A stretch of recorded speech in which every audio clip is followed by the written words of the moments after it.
Eran las 12:30 de la noche cuando sonó mi teléfono. Al principio pensé que era parte de un sueño, ese tipo de sueño donde crees que te despiertas pero sigues dormida. El teléfono siguió sonando, insistente, hasta que finalmente extendí la mano en la oscuridad y lo agarré. La luz de la pantalla me cegó por un momento. Era mi hermana Carmen. «Elena, tienes que venir al hospital», dijo sin saludar, con una voz que no reconocí. «Papá ha tenido un accidente». Me incorporé de golpe, como si me hubieran echado un balde de agua fría. El sueño se evaporó al instante. «¿Qué? ¿Qué pasó? ¿Está bien?». Las preguntas salieron atropelladas de mi boca mientras buscaba a tientas la luz de la mesita de noche. «No lo sé, Elena. Estaba conduciendo de vuelta de la finca y un camión...». Su voz se quebró. Carmen, siempre la fuerte, la que nunca llora, estaba llorando. Miré a mi lado. Roberto dormía profundamente, ajeno a todo. Lo sacudí suavemente. «Roberto, despierta. Mi padre ha tenido un accidente. Tenemos que ir al hospital». Él gruñó, se dio la vuelta y murmuró algo que sonó como «mañana». «Es grave», insistí. «Tenemos que ir ahora». Roberto abrió un ojo y me miró con fastidio. «¿Sabes qué hora es? Tengo una reunión importante mañana. No puedo llegar con ojeras». Me quedé helada, con el teléfono aún en la mano y Carmen esperando al otro lado. 20 años de matrimonio y nunca había visto tan claramente el abismo entre nosotros. «Carmen, voy para allá», dije al teléfono. Luego miré a Roberto. «Voy a despertar a Lucía». «¿Estás loca?». Se incorporó ahora sí, completamente despierto. «La niña tiene colegio mañana. No la vas a arrastrar a un hospital a estas horas». «Es su abuelo», respondí, ya levantándome y buscando ropa en la oscuridad. «Tu padre siempre ha sido un dramático», dijo Roberto, encendiendo su lámpara. «Seguro no es tan grave como dice tu hermana. Espera hasta mañana». Lo miré fijamente mientras me ponía unos jeans. Este hombre, con quien había compartido mi vida durante 2 décadas, de repente me parecía un extraño egoísta y frío. «Mi padre puede estar muriendo», dije con una calma que no sentía. Roberto suspiró teatralmente. «Vale, ve tú si quieres, pero deja a Lucía dormir. Yo la llevaré al colegio mañana». Asentí, aunque una parte de mí quería gritar. No era momento de discutir. Agarré una chaqueta, las llaves del coche y salí de la habitación. Me detuve en la puerta de Lucía, dudando. Roberto tenía razón en algo. No quería asustar a mi hija si no era necesario. Decidí dejarla dormir. Ya habría tiempo para explicaciones. El Hospital San Rafael quedaba a 20 minutos de casa, en el centro de Valencia. Las calles estaban desiertas a esa hora, solo algún taxi ocasional y las luces de las farolas creando sombras fantasmales. Aparqué donde pude y corrí hacia la entrada de urgencias. El olor a desinfectante me golpeó en cuanto entré, ese olor que solo tienen los hospitales, una mezcla de limpieza extrema y enfermedad contenida. La recepción estaba casi vacía. Solo una mujer mayor acompañada de lo que parecía ser su hijo esperaban en las incómodas sillas de plástico. «Vengo por José María Sánchez», dije a la recepcionista, una mujer de mediana edad con expresión cansada. «Me han llamado porque ha tenido un accidente». Ella tecleó algo en su ordenador. «¿Es usted familiar?». «Soy su hija», asintió. «Está en el quirófano. 3ª planta, sala de espera de cirugía». El ascensor tardó una eternidad en llegar. Cuando las puertas se abrieron en la 3ª planta, vi a Carmen sentada en un rincón, con la cara entre las manos. Nunca la había visto así, tan pequeña, tan vulnerable. Mi hermana mayor, la que siempre tuvo respuestas para todo, la que me regañaba por ser demasiado sensible, parecía haberse derrumbado. «Carmen», dije suavemente, sentándome a su lado. Levantó la mirada. Tenía los ojos hinchados y rojos. «Ha tardado mucho en llegar, Elena». No había reproche en su voz, solo constatación. Y tenía razón. Mientras yo discutía con Roberto, mi padre luchaba por su vida. «¿Qué ha pasado exactamente?». Carmen respiró hondo, intentando serenarse. «Papá volvía de la finca. Ya sabes cómo es. Siempre queriendo estar allí hasta el último momento. Era tarde. Estaba oscuro. Un camión invadió su carril en la curva de los Olivos. Hizo una pausa. El médico dice que tiene hemorragias internas. Están intentando... No pudo terminar. La abracé mientras sollozaba, sintiendo cómo mi propio miedo crecía. Nuestro padre, José María, el hombre más fuerte que conocíamos, el que nos enseñó a montar en bicicleta, a nadar, a no tener miedo de las tormentas, estaba ahora en manos de desconocidos que luchaban por mantenerlo con nosotras. Las horas pasaron con esa lentitud peculiar de las salas de espera. Carmen me contó que ella también había dejado a sus hijos en casa, con su marido Javier. Él quería venir, dijo, y noté la diferencia con mi situación. Pero alguien tenía que quedarse con los niños. Pensé en Roberto, cómodamente dormido en nuestra cama, en cómo ni siquiera había fingido preocupación. 20 años juntos, y nunca se había molestado en conocer realmente a mi familia. Toleraba a mi padre en las comidas de Navidad y poco más, y yo había aceptado esa situación, convenciéndome de que no era importante, de que bastaba con que me quisiera a mí. El cirujano apareció cerca de las 4 de la madrugada. Llevaba un gorro quirúrgico verde y una mascarilla colgando del cuello. Parecía agotado. Familiares de José María Sánchez, nos levantamos de un salto. Somos sus hijas, dijo Carmen con voz temblorosa. El médico nos miró con esos ojos que han visto demasiado. Hemos hecho todo lo posible, comenzó, y supe que nuestro mundo estaba a punto de cambiar para siempre. Las heridas eran demasiado graves. Lo siento mucho. Las palabras flotaron en el aire como hojas muertas. No podía ser cierto. Mi padre, que apenas una semana antes había estado en casa contándonos sus planes para ampliar el huerto, no podía haberse ido así, de repente, sin despedirse. ¿Podemos verlo?, preguntó Carmen, siempre práctica incluso en el dolor. El médico asintió. Por supuesto, los enfermeros lo están preparando. Pueden pasar en unos minutos. Cuando nos dejaron entrar en aquella habitación fría, mi padre parecía dormido. Alguien le había peinado el pelo canoso hacia atrás, como a él le gustaba llevarlo. Sus manos, ásperas por años de trabajo en la tierra, descansaban sobre una sábana blanca. Me acerqué y le toqué la mejilla. Estaba fría. «Papá», susurré, «perdóname por llegar tarde». Los días siguientes pasaron como en una niebla espesa. El funeral, las visitas, los pésames, todo parecía suceder a mi alrededor pero sin tocarme realmente. Flotaba entre conversaciones, asentía cuando era necesario, abrazaba a parientes que apenas reconocía. Carmen se encargó de casi todo, como siempre. Llamó a la funeraria, eligió el ataúd, habló con el cura de la parroquia de San Vicente donde papá había ido toda su vida. Yo simplemente la seguía, incapaz de tomar decisiones.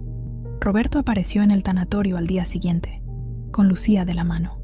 Mi hija corrió hacia mí con los ojos llenos de lágrimas. «¿Por qué no me despertaste, mamá?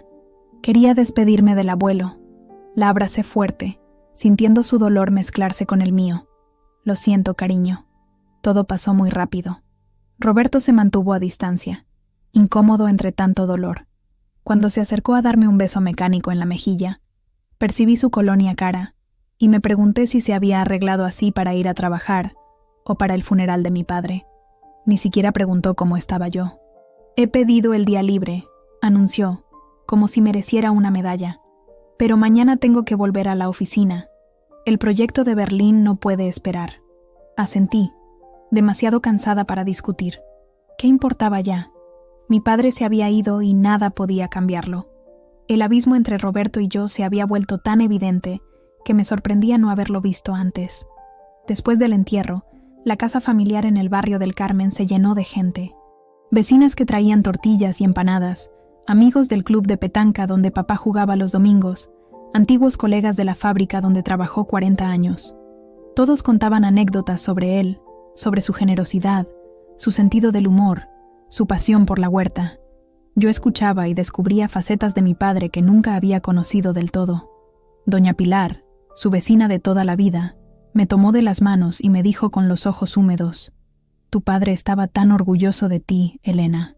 Siempre me hablaba de lo bien que pintabas, de que algún día expondrías en un gran museo. Me quedé sin palabras. Hacía años que había abandonado la pintura, convencida por Roberto de que era un pasatiempo inútil que ocupaba demasiado espacio en casa. Mi padre nunca me había reprochado que dejara mi pasión, pero tampoco había dejado de creer en mi talento. Cuando todos se marcharon, Carmen y yo nos quedamos solas en la cocina, esa cocina donde habíamos crecido, donde mamá nos había enseñado a hacer paella antes de que el cáncer se la llevara hace 15 años. Mi hermana lavaba tazas con movimientos mecánicos, mientras yo guardaba las sobras de comida. ¿Qué vamos a hacer con la casa?, preguntó de repente. La pregunta me pilló desprevenida. No había pensado en eso, en todas las decisiones prácticas que vendría después del dolor. No lo sé, respondí sinceramente. ¿Tú qué piensas? Carmen suspiró. Javier dice que podríamos venderla. En este barrio los pisos valen mucho ahora, con todos los turistas y tal. Sentí una punzada de dolor ante la idea de vender la casa de mis padres.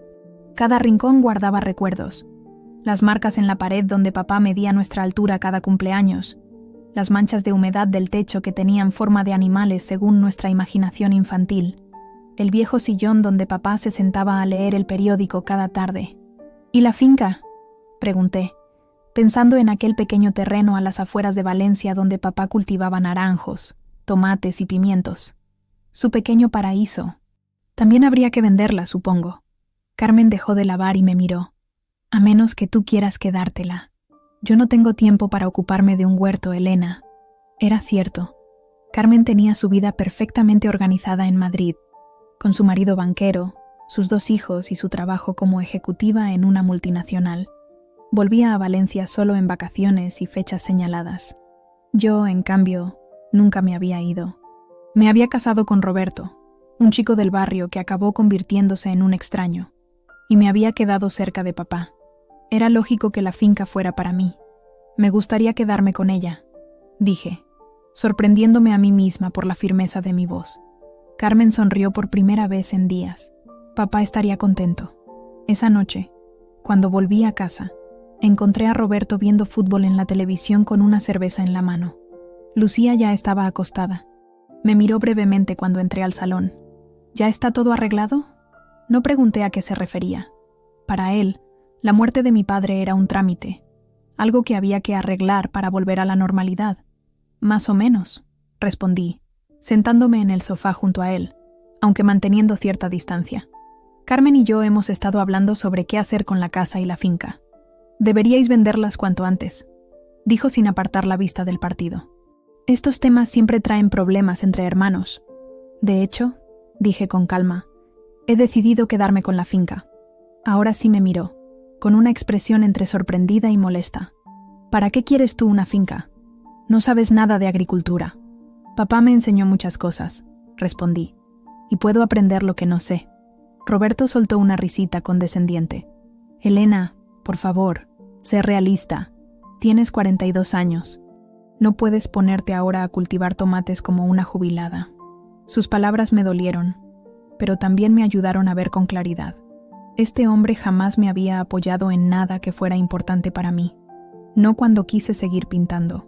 No cuando sugerí buscar un trabajo a media jornada cuando Lucía empezó el colegio. No ahora. Voy a hacerlo, dije simplemente.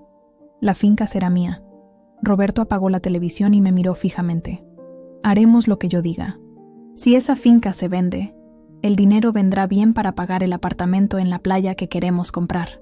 Que tú quieres comprar. Le corregí. Yo nunca he querido un apartamento en la playa. Se hizo un silencio tenso. 20 años de matrimonio, y parecíamos 2 desconocidos discutiendo en una sala de espera. ¿Qué te pasa?, preguntó finalmente. Desde lo de tu padre estás insoportable. Respiré hondo antes de responder. Lo que me pasa es que me he dado cuenta de muchas cosas, Roberto, de cómo eres realmente, de cómo hemos estado viviendo. Se levantó, visiblemente molesto. No es momento para dramas, Elena. Tu padre ha muerto y estás alterada. Ya hablaremos cuando estés más tranquila. Lo vi alejarse hacia el dormitorio, y me quedé sola en el salón, con una extraña sensación de claridad, como si la niebla que me había envuelto desde la muerte de papá empezara a disiparse, dejándome ver el paisaje real de mi vida. Y no me gustaba lo que veía. Los siguientes días fueron un constante ir y venir entre mi casa y la de mi padre. Cada vez me costaba más volver con Roberto, dormir a su lado, fingir que todo seguía igual. Comencé a pasar más tiempo en la finca, limpiando, regando, aprendiendo. Me llevaba a Lucía conmigo los fines de semana y le enseñaba lo poco que sabía sobre los cultivos, lo que recordaba que papá me había explicado. ¿Ahora somos agricultoras, mamá?, me preguntó un día mientras recogíamos naranjas. Algo así. Sonreí. ¿Te gusta? Ella asintió, con las mejillas sonrosadas por el sol.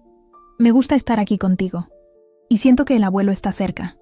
Una tarde, mientras revisaba papeles en el pequeño despacho de papá, encontré una caja de madera que nunca había visto. Dentro había cartas, fotografías antiguas y un cuaderno de tapas gastadas. Lo abrí con curiosidad y descubrí que era una especie de diario. La letra de mi padre, ordenada y clara, llenaba páginas y páginas. Comencé a leer, sintiendo que estaba violando su intimidad pero incapaz de detenerme. Eran reflexiones sobre su vida, sobre las cosas que había aprendido, sobre sus miedos y esperanzas. Y había muchas páginas dedicadas a Carmen y a mí. En ellas descubrí cuánto nos había querido, cuánto se había preocupado, cómo había notado mi infelicidad en los últimos años, pero había respetado mi espacio. Elena está casada con un hombre que no la merece, había escrito. Veo cómo apaga su luz día tras día, cómo la convence de que sus sueños son tonterías. Quisiera decirle que se vaya, que empiece de nuevo, pero no puedo. Tiene que descubrirlo ella misma. Las lágrimas corrían por mis mejillas mientras leía. Papá había visto lo que yo me negaba a admitir, y ahora, desde el más allá, me estaba dando el empujón que necesitaba. 2 semanas después del funeral, recibí una llamada del notario. Don Manuel Espinosa, un hombre de voz pausada que había manejado los asuntos legales de mi padre durante décadas, quería vernos a Carmen y a mí para la lectura del testamento. ¿Es necesario que vaya mi marido?, pregunté, pensando en la insistencia de Roberto por acompañarme. Hubo una pausa al otro lado de la línea. No es imprescindible, doña Elena. El testamento está a nombre de usted y su hermana. Sentí un extraño alivio. Esta sería una conversación familiar, sin la presencia vigilante de Roberto, analizando cada palabra en busca de beneficios. La notaría estaba en un edificio antiguo del centro de Valencia, con una escalera de mármol desgastado y puertas de madera noble. Carmen ya estaba allí cuando llegué, vestida con un traje negro impecable, como si todavía estuviéramos de funeral. Pensaba que vendría Roberto, comentó mientras esperábamos. Me encogí de hombros. Le dije que era un trámite aburrido. Mi hermana me miró con curiosidad. ¿Problemas en el paraíso? No respondí. No estaba lista para hablar de lo que estaba sucediendo en mi matrimonio, de la distancia que crecía entre Roberto y yo, de mis noches en vela pensando en qué hacer con mi vida. Don Manuel nos recibió en su despacho, un lugar solemne con estanterías llenas de libros de derecho y un retrato del rey en la pared. Nos sentamos frente a su escritorio mientras él sacaba una carpeta y se colocaba unas gafas de lectura. Antes de proceder, dijo con tono formal, quiero expresarles mis condolencias. Su padre era un buen hombre y un buen cliente. Lo echaremos de menos. Carmen y yo asentimos en silencio. Don Manuel carraspeó y comenzó a leer el testamento, con toda la jerga legal que apenas entendía. La casa del Carmen sería para las 2, a partes iguales. La finca de naranjos para mí, tal como habíamos acordado. Los ahorros, repartidos equitativamente. Nada sorprendente hasta que llegó a un punto que nos dejó a ambas perplejas. En cuanto a mi participación en Cítricos Mediterráneos S.L., leyó el notario, lego la totalidad de mis acciones, que representan el 45% de la empresa, a mi hija Elena Sánchez Martín. Carmen y yo nos miramos confundidas. Disculpe, interrumpí. Debe haber un error. Mi padre no tenía ninguna empresa. Don Manuel me miró por encima de sus gafas. Su padre era socio fundador de Cítricos Mediterráneos, una de las principales exportadoras de naranjas de la Comunidad Valenciana. La fundó hace 30 años con 2 socios más. Sentí que me faltaba el aire. ¿Mi padre, dueño de una empresa exportadora? ¿El mismo hombre que remendaba sus camisas viejas para no comprar nuevas? ¿Que conducía el mismo SEAT desde que yo tenía memoria? ¿Y cuánto vale ese porcentaje?, preguntó Carmen, siempre práctica. El notario consultó unos papeles. Según la última valoración, unos 4 millones de euros, aproximadamente. El silencio que siguió fue tan denso que podría haberse cortado con un cuchillo.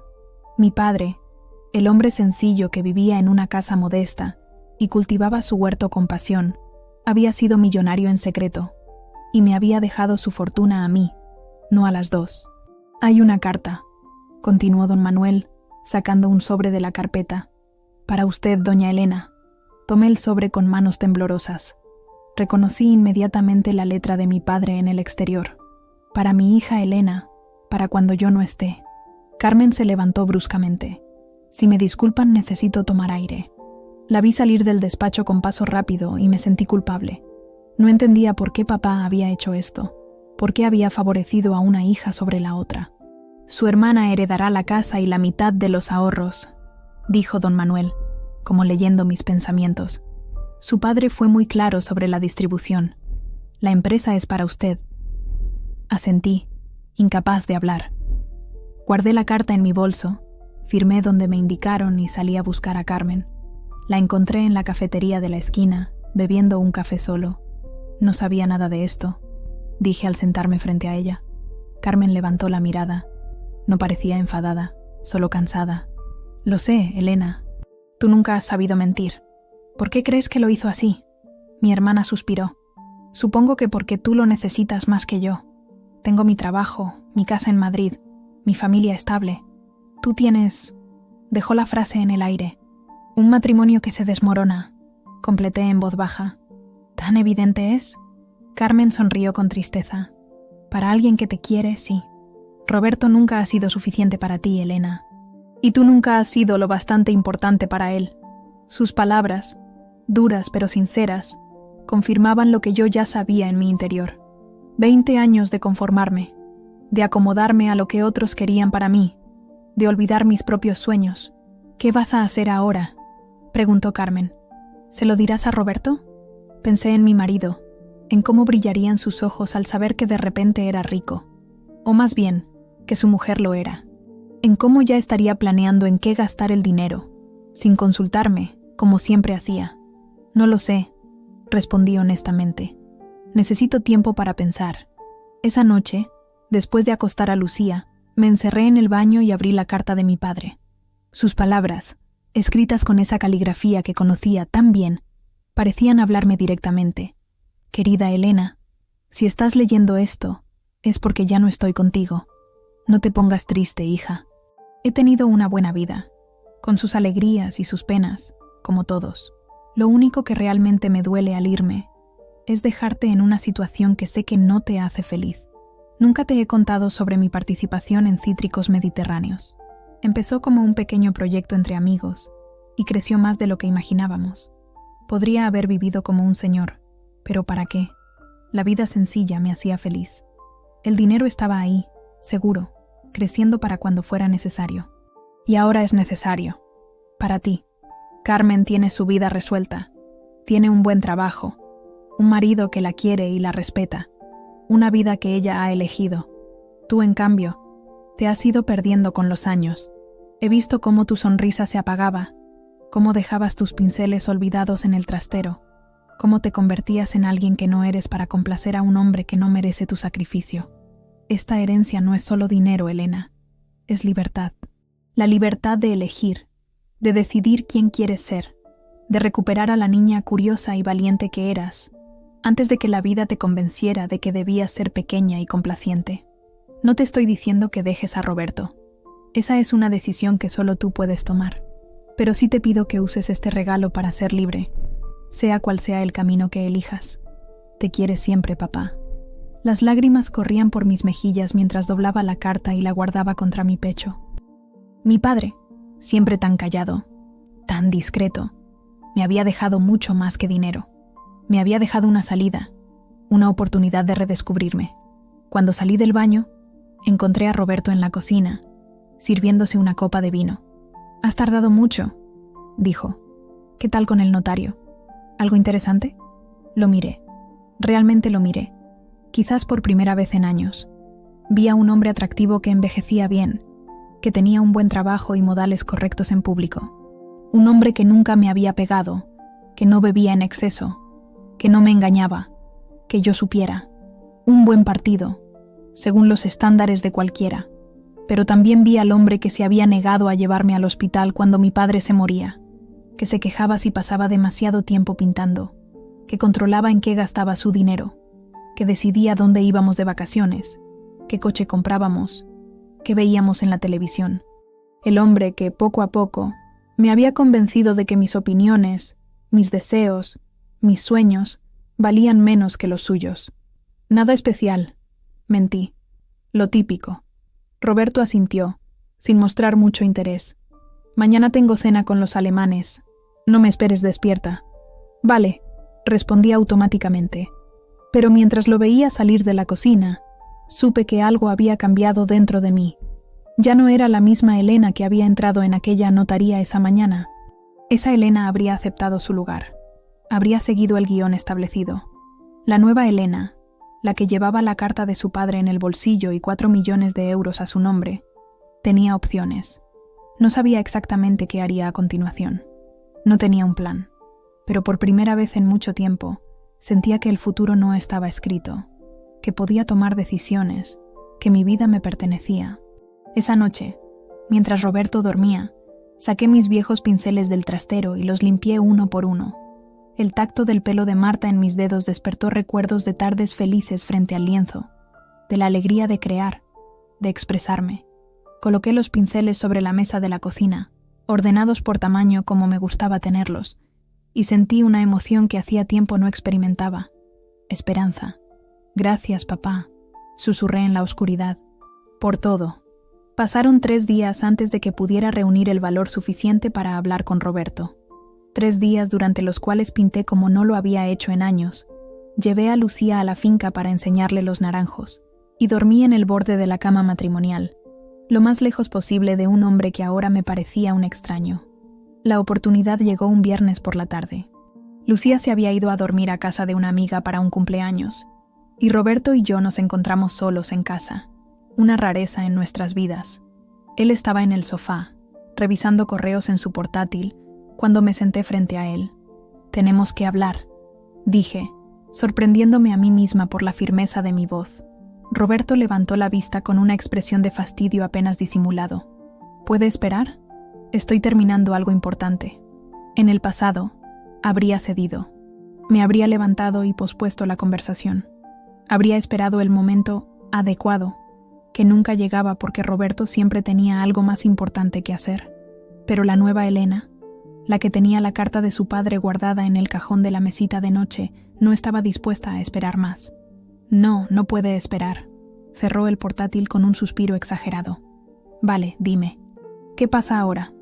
Lo miré fijamente, buscando en su rostro algún rastro del hombre del que me había enamorado 20 años atrás. Aquel chico divertido, con sueños grandes y una sonrisa que me derretía.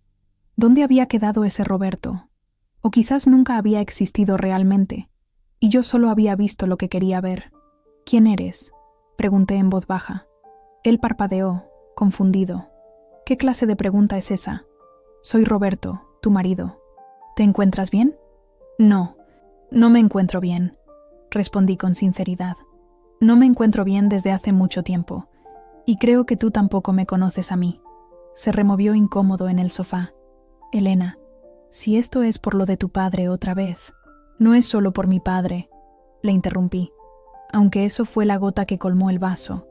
Es por todo, por cómo hemos vivido estos años, por lo que nos hemos convertido. ¿De qué demonios hablas? Tenemos una buena vida, una hija maravillosa, una casa bonita, buenos trabajos. ¿Qué más quieres? Esa pregunta, tan simple y tan compleja a la vez, me dejó sin palabras por un momento. ¿Qué más quería? Quería volver a sentirme viva. Quería pintar sin sentirme culpable por el tiempo que perdía. Quería tomar mis propias decisiones sin tener que justificarlas. Quería ser vista, realmente vista, por el hombre con quien compartía mi vida. Quiero ser yo misma, dije finalmente. Y hace mucho tiempo que no sé quién soy porque estoy demasiado ocupada siendo lo que tú quieres que sea. Roberto se pasó una mano por el pelo, visiblemente irritado. Esto es ridículo, Elena. Nunca te he impedido hacer nada. ¿No? Mi voz se elevó un poco. ¿Y qué hay de mis cuadros? Me convenciste de que dejar de pintar era lo mejor, que era un hobby infantil. porque lo era. No ibas a ganarte la vida pintando, Elena. Alguien tenía que ser práctico en esta casa. ¿Y la finca de mi padre? Ya estás planeando venderla, aunque sabes lo importante que es para mí. ¿Por qué es lo sensato? ¿Qué vas a hacer tú con una finca de naranjos? ¿Convertirte en agricultora a los 42 años? Me levanté, incapaz de seguir sentada. La energía que recorría mi cuerpo necesitaba movimiento. ¿Ves lo que estás haciendo? Decides por mí. Siempre. Decides qué es práctico, qué es sensato, qué es mejor. ¿Cuándo fue la última vez que me preguntaste qué quería yo? Roberto también se levantó, encarándome. Lo que tú quieres no siempre es lo mejor para la familia. ¿La familia? Repetí con amargura. ¿Te refieres a la familia que no quisiste llevar al hospital cuando mi padre se estaba muriendo? ¿Esa familia? Su rostro se endureció. Ya empezamos otra vez con eso. No podías saber que era tan grave. No es que no pudieras saberlo, Roberto. Es que no te importaba. Ni mi padre, ni mi dolor. Solo te importas tú mismo. Siempre ha sido así. Se hizo un silencio pesado entre nosotros. Por primera vez, vi un atisbo de duda en sus ojos, como si por fin estuviera procesando mis palabras. Pero duró poco. «Estás alterada», dijo con ese tono condescendiente que tanto odiaba. «La muerte de tu padre te ha afectado mucho. Quizá deberías hablar con alguien. Un profesional». Solté una risa sin humor. Siempre haces lo mismo. Cuando digo algo que no quieres oír, asumes que estoy loca o histérica o alterada. Nunca que pueda tener razón. ¿Y qué quieres que haga?, estalló finalmente. ¿Que me disculpe por intentar que nuestra vida sea estable? ¿Por trabajar 12 horas al día para que vivamos bien? ¿Por preocuparme por nuestro futuro? Quiero que me veas, respondí con voz temblorosa. Que me escuches. Que entiendas que tener dinero y una casa bonita no es lo único importante en la vida. Roberto dio un paso hacia mí, bajando el tono. Elena, por supuesto que te veo. Eres mi mujer, la madre de mi hija. No, no me ves. Las lágrimas empezaron a brotar, pero no hice nada por contenerlas. Si me vieras de verdad, sabrías que he sido infeliz durante años. Sabrías que me siento atrapada, que echo de menos partes de mí que he ido abandonando para complacerte. Si me vieras, habrías notado que llevo 3 noches durmiendo casi en el borde de la cama para no tocarte. Eso le hizo retroceder como si le hubiera abofeteado. ¿Me estás diciendo que ya no me quieres? La pregunta flotó en el aire entre nosotros. Una pregunta que no me había atrevido a hacerme hasta ahora. ¿Seguía queriendo a Roberto? ¿O lo que quedaba era solo costumbre? ¿Miedo a la soledad? ¿La comodidad de lo conocido? No lo sé, respondí honestamente. Pero sí sé que no puedo seguir así. Necesito espacio para pensar, para encontrarme a mí misma. ¿Espacio?, repitió incrédulo. ¿Qué significa eso exactamente? Respiré hondo antes de responder. Significa que me voy a quedar en casa de mi padre por un tiempo. Con Lucía, si ella quiere venir conmigo. Su rostro pasó del asombro a la ira en cuestión de segundos. ¿Estás loca? No puedes llevarte a mi hija. No te lo permitiré. No te estoy pidiendo permiso, Roberto. Te estoy informando. Lucía tiene 13 años. Puede decidir dónde quiere estar. Y no es para siempre. Es solo un tiempo. Se pasó las manos por la cara intentando calmarse. No puedes hacer esto. No puedes destrozar nuestra familia por un capricho. ¿Un capricho? La indignación me dio fuerzas renovadas. He estado 20 años a tu lado, siguiendo tus reglas, adaptándome a tus necesidades. ¿Y pedir un poco de espacio para mí es un capricho? ¿Y qué pasa con la hipoteca? ¿Con los gastos? ¿Has pensado en eso? ¿O solo en tus pinturas y tus naranjos? Ahí estaba otra vez, reduciendo todo a lo práctico, a lo material, como si la felicidad, el amor, la autenticidad, no fueran más que lujos prescindibles. No te preocupes por el dinero, dije, pensando en la herencia de mi padre, pero sin querer revelarla todavía. Me las arreglaré. Roberto se acercó, cambiando de estrategia. Su voz se suavizó, casi suplicante. Elena, por favor, podemos arreglar esto. Podemos ir a terapia de pareja. Puedo intentar cambiar, ser más atento. ¿Ahora sí quieres cambiar? ¿Después de años ignorando mis necesidades? Porque nunca habías hablado así, se defendió. Nunca habías amenazado con irte. Ese es exactamente el problema. que tengo que amenazar con dejarte para que me tomes en serio. Nos miramos en silencio. Dos personas que habían compartido una vida, pero que ahora parecían separadas por un abismo insalvable. Parte de mí quería creerle, darle otra oportunidad. La otra parte sabía que este momento de vulnerabilidad duraría poco, que en cuanto me quedara, volveríamos a los mismos patrones. Lo siento, dije finalmente. Necesito hacer esto, por mí y también por Lucía. Necesito mostrarle que una mujer no tiene que conformarse, que merece ser feliz, ser ella misma. Roberto se dejó caer en el sofá, derrotado. ¿Cuándo?, preguntó simplemente. Mañana, respondí. Después de que Lucía vuelva de casa de su amiga. Hablaré con ella, y si quiere quedarse contigo, lo respetaré. Asintió mecánicamente, como si estuviera en shock. ¿Y después qué? ¿Es esto el final? ¿Quieres el divorcio? No lo sé, Roberto. De verdad que no lo sé. Solo sé que necesito este espacio para descubrirlo. Esa noche dormí en el cuarto de invitados. A la mañana siguiente, comencé a empacar algunas cosas. No muchas, solo lo esencial. Mientras doblaba ropa y guardaba mis objetos personales, sentía una mezcla de miedo y alivio. Miedo por lo desconocido, por las consecuencias de mi decisión. Alivio por haber encontrado finalmente el valor para hacer lo que necesitaba. Cuando Lucía volvió, la senté y le expliqué todo lo mejor que pude, sin demonizar a su padre pero sin mentirle tampoco. Tuvo muchas preguntas, algunas lágrimas, pero al final me sorprendió con su madurez. «Quiero ir contigo, mamá», dijo, «y podemos cuidar los naranjos del abuelo juntas». Los primeros días en la casa de mi padre fueron extraños, como vivir entre dos mundos. Lucía y yo nos instalamos en nuestras antiguas habitaciones, rodeadas de recuerdos de otra época. Mi viejo póster de Mecano seguía en la pared, desteñido por el sol. Las muñecas de porcelana que coleccionaba de adolescente observaban desde la estantería con sus ojos vidriosos. Era como si el tiempo se hubiera detenido allí, preservando a la Elena que fui antes de casarme, antes de empezar a desaparecer. Roberto llamaba todos los días.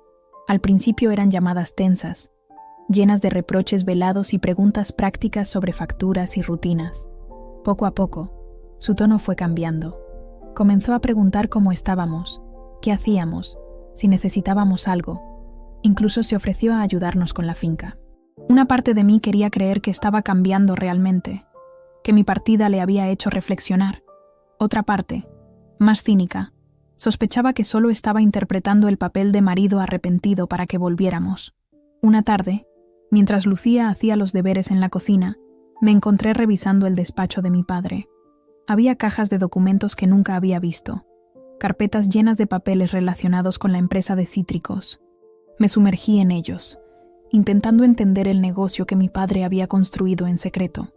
Descubrí que era mucho más que una simple exportadora. Tenían patentes de nuevas variedades de naranjas, contratos con grandes cadenas de supermercados en toda Europa, incluso un pequeño laboratorio de investigación. Entre los papeles encontré fotografías. Mi padre con sus socios, cortando cintas en la inauguración de nuevas instalaciones, recibiendo premios. Una vida paralela que nunca compartió con nosotras. ¿Por qué? ¿Vergüenza por su éxito? ¿Miedo a que el dinero nos cambiara? ¿O simplemente el hábito de la discreción, de mantener separados los distintos aspectos de su vida? ¿Qué es todo esto, mamá? Lucía había entrado silenciosamente y observaba los documentos esparcidos sobre el escritorio. «Es la empresa de tu abuelo», respondí. Resulta que era un hombre importante en el mundo de las naranjas. Mi hija recogió una de las fotos y la estudió con curiosidad. Se le ve feliz aquí. Era cierto. En todas las imágenes, mi padre sonreía con una satisfacción que rara vez mostraba en casa.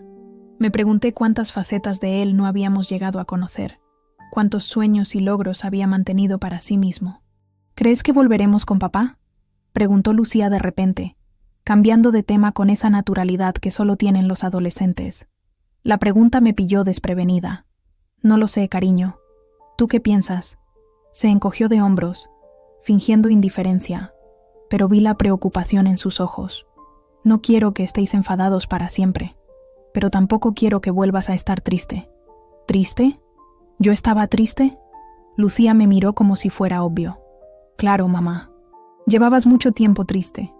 No pintabas, no cantabas mientras cocinabas como antes. Siempre estabas, no sé, como apagada. Sus palabras me golpearon con fuerza. Mi propia hija había visto lo que yo no quería admitir. Había notado mi infelicidad, mi rendición ante una vida que no me llenaba. ¿Qué ejemplo le había estado dando? ¿Qué le había enseñado sobre el amor, sobre el respeto propio? Lo siento, dije abrazándola. Siento que hayas tenido que ver eso. No pasa nada, respondió, devolviéndome el abrazo. Ahora estás mejor, se te nota. Y tenía razón. A pesar de la incertidumbre, de los problemas prácticos que aún debía resolver, me sentía más ligera, más yo misma.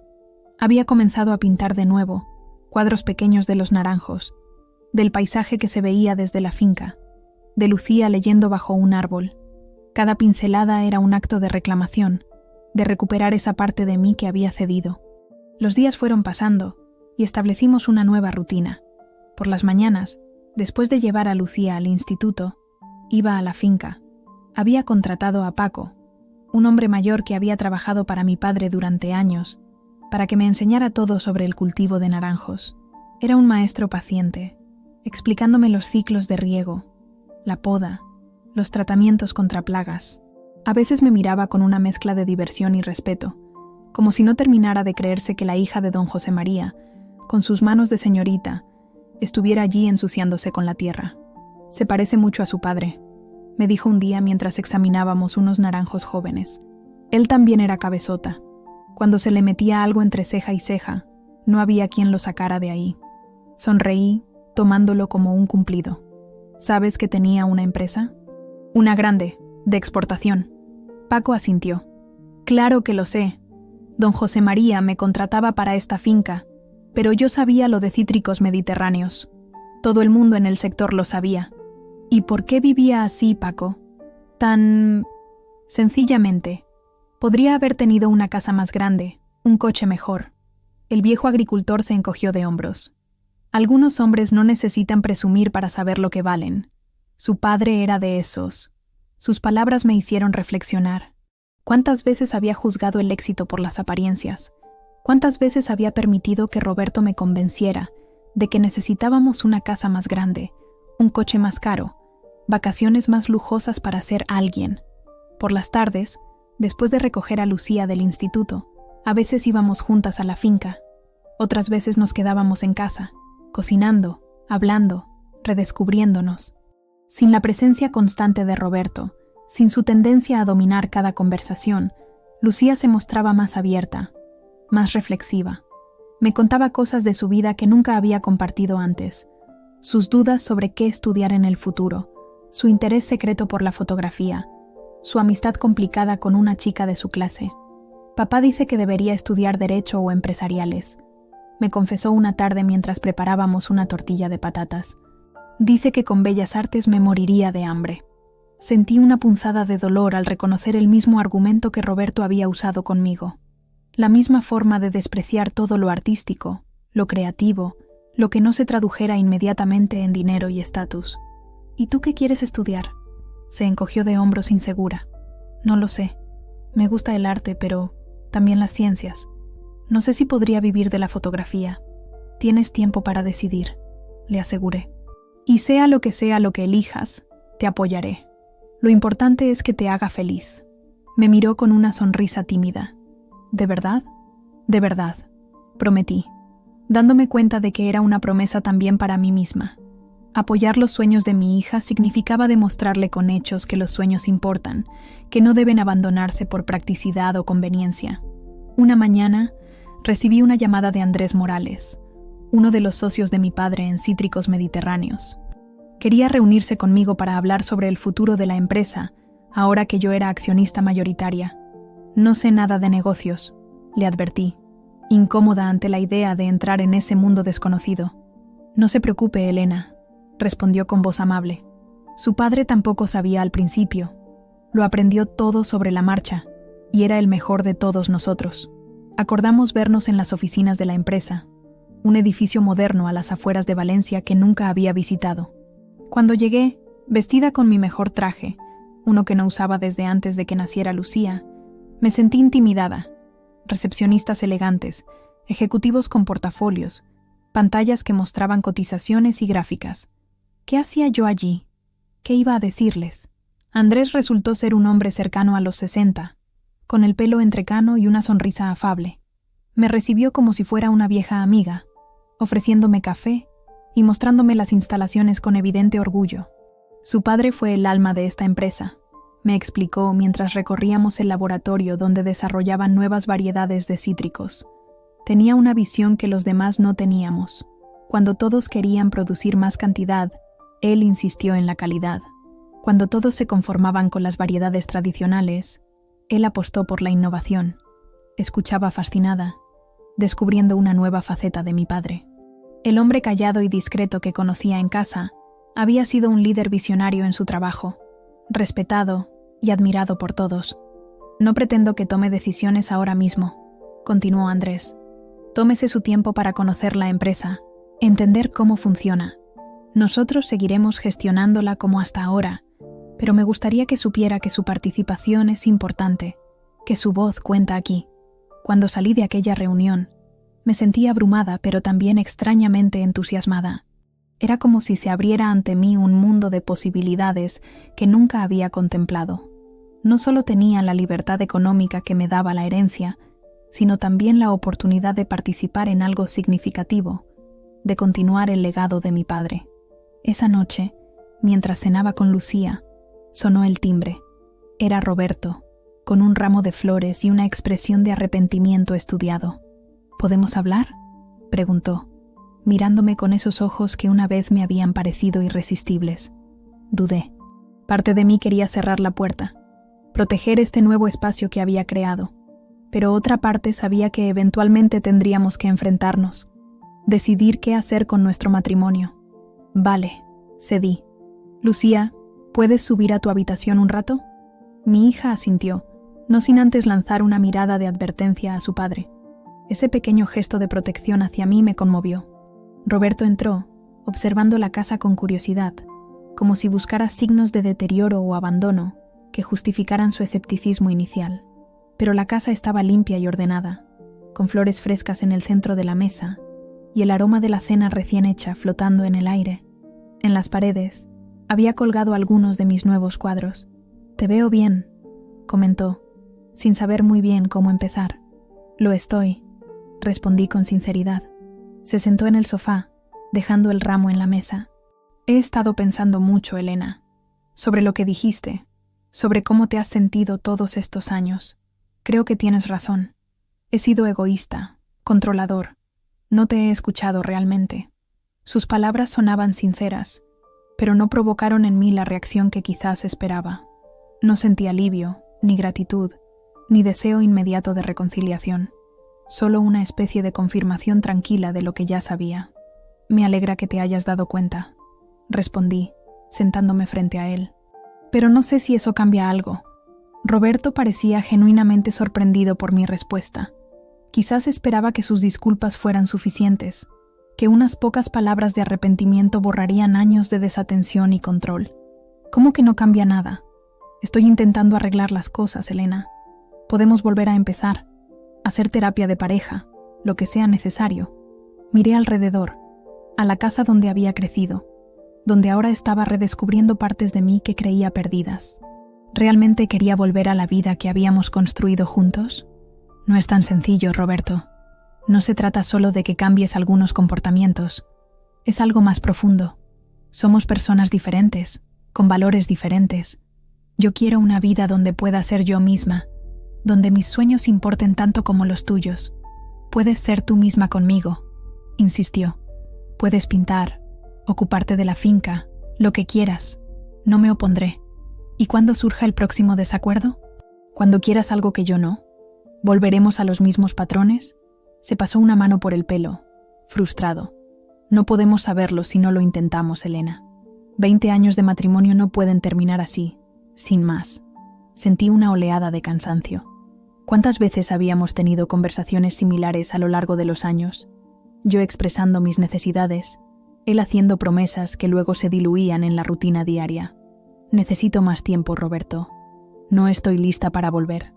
Y tampoco creo que Lucía lo esté. Al mencionar a nuestra hija, su expresión cambió. La estás poniendo en contra mía, la estás usando para castigarme. Ahí estaba otra vez, el viejo Roberto, el que nunca asumía responsabilidad, el que siempre buscaba culpar a otros por las consecuencias de sus propias acciones. Lucía tiene 13 años. No es una niña pequeña. Ve y entiende más de lo que crees. Y ha elegido quedarse aquí conmigo no porque yo la haya manipulado, sino porque aquí se siente bien.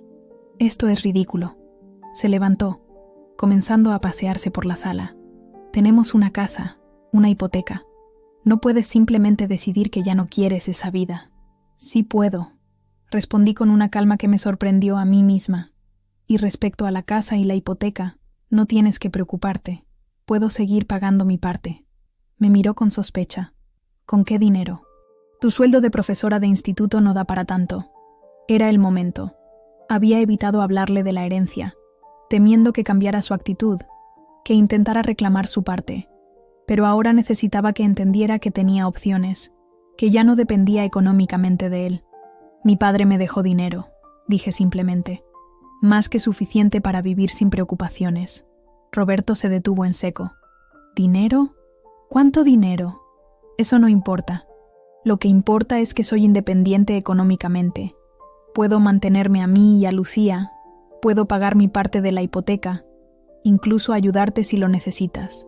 Se sentó de nuevo, procesando la información. Vi en sus ojos un cálculo rápido. Esa mirada que siempre tenía cuando veía una oportunidad de beneficio. Si tu padre te dejó tanto dinero, deberías habérmelo dicho inmediatamente. Somos un matrimonio, compartimos bienes. Negué con la cabeza. No, Roberto. La herencia es mía. Mi padre me la dejó específicamente a mí, no a nosotros.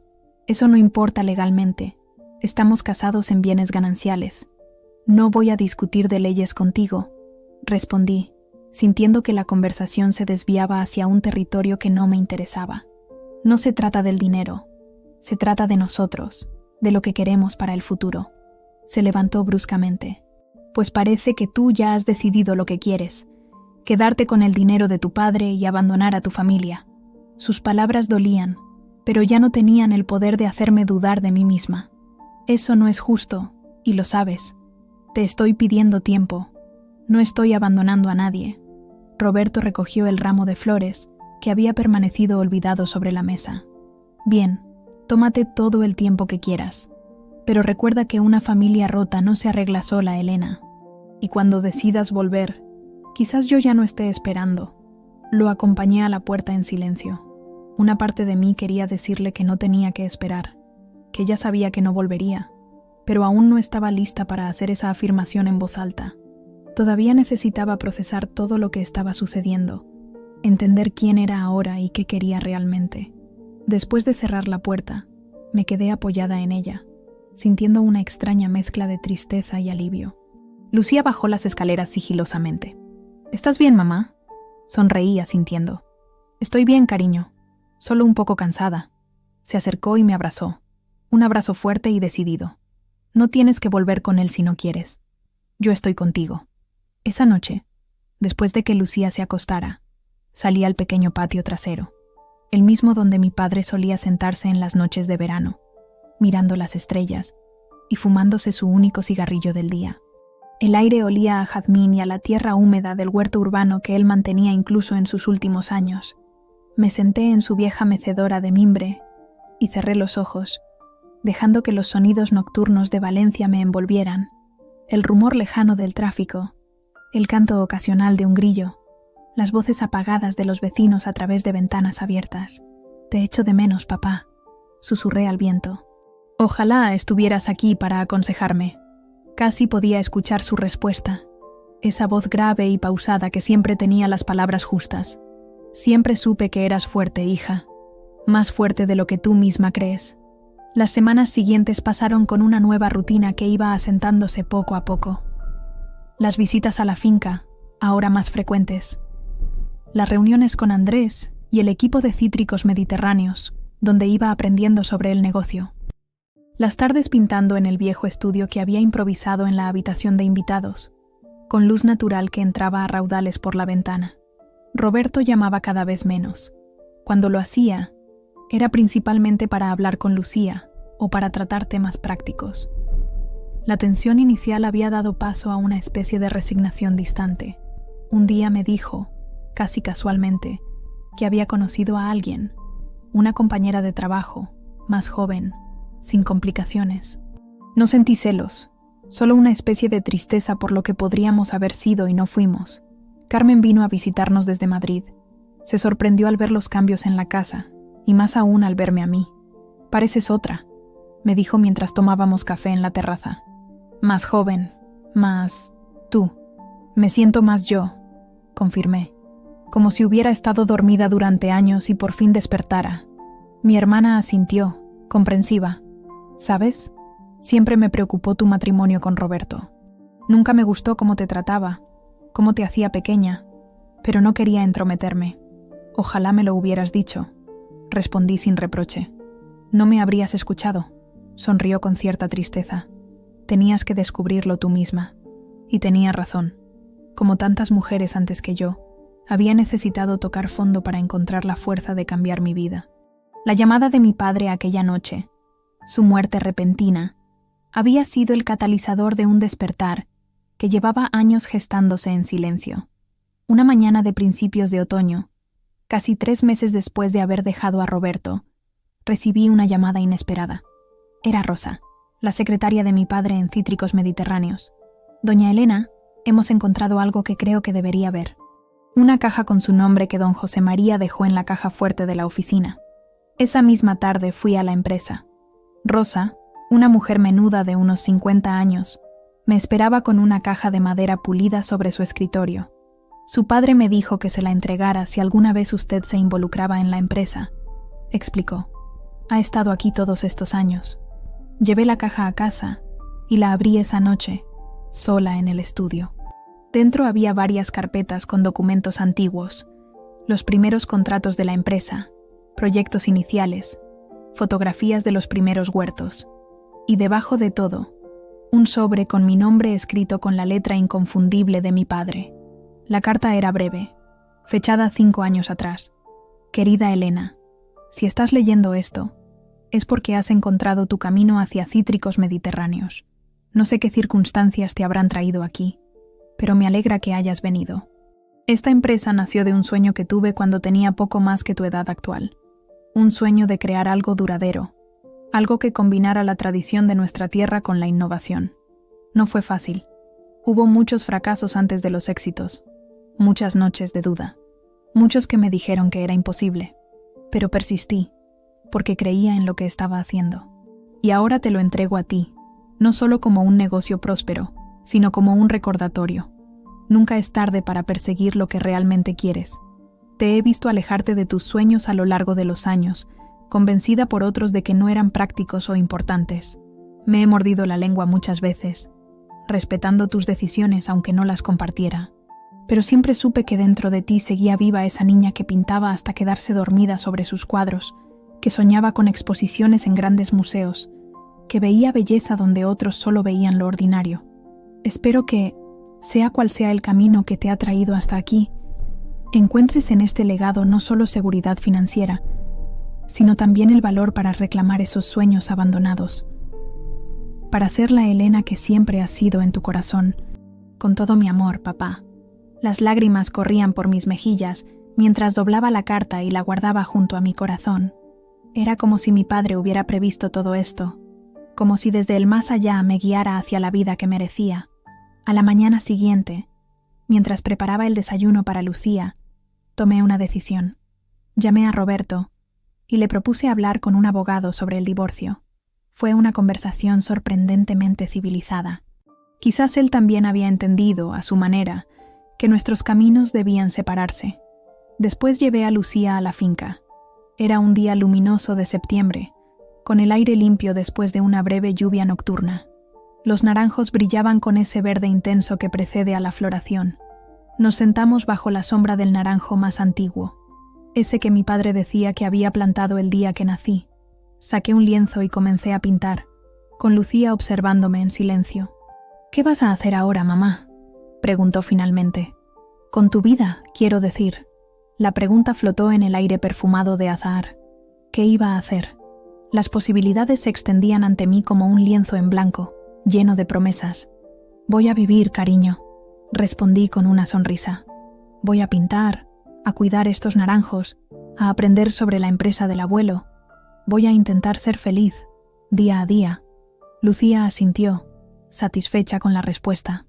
Se levantó y caminó entre los árboles, tomando fotografías con el móvil.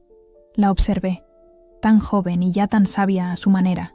Me prometí silenciosamente que haría todo lo posible para que ella nunca tuviera que renunciar a sus sueños, para que creciera sabiendo que merecía una vida plena, auténtica.